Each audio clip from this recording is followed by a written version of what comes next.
Alors, Sœur Claire est camerounaise, mais elle est religieuse missionnaire en Congo RDC.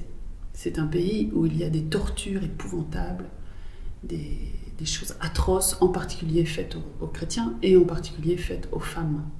Donc elle, comme elle est femme chrétienne, elle a subi des choses mais atroces. Certaines de ses sœurs ont été, je sais pas quoi, coupées en morceaux à côté d'elle, et elle-même dans son corps a des traces terribles de ce qui s'est passé pour elle.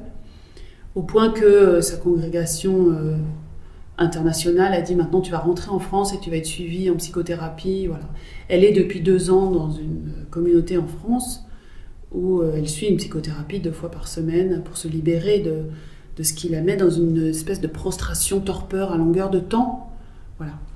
Et puis il se trouve que moi j'ai donné une formation qui s'appelle S'écouter pour écouter dans cette communauté pour toutes les sœurs qui viennent du monde entier, pour des responsables, etc. Et je la vois comme ça, dans cet état-là. Elle parle très peu français, même si elle vient du Cameroun où on parle français. Et pareil, je lui fais faire, mais au début, ça ne fonctionne pas parce qu'elle ne comprend pas ce que je lui dis.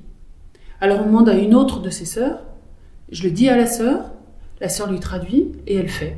Alors on la voit qui met sa main, et puis qui met sa main. Et puis on voit son corps qui était tout prostré, et qui s'ouvre, voilà. Et puis après, même chose. Et alors, si vous repensez à ce que vous avez vécu, et si vous y repensez vraiment à vos sœurs mortes à côté de vous, à tous ces hommes qui sont des bêtes, et là, elle dit, bah oui, la nature humaine est comme ça. Mais elle n'est plus prostrée, elle n'a plus ce regard voilà. Et le soir, elle danse. Et je retourne dans cette communauté quelques mois plus tard pour faire la suite de la formation. Et depuis, elle danse, elle chante. Et entre elles, elles s'en sont fait, hop, pour des tas de choses. Et toutes, elles repartent en sachant le faire et elles vont le faire dans leur communauté, en Indonésie, en Inde, partout. Voilà. Ça vaut le coup de changer de métier, de ne plus être psychanalyste, mais d'être juste porteur de témoins.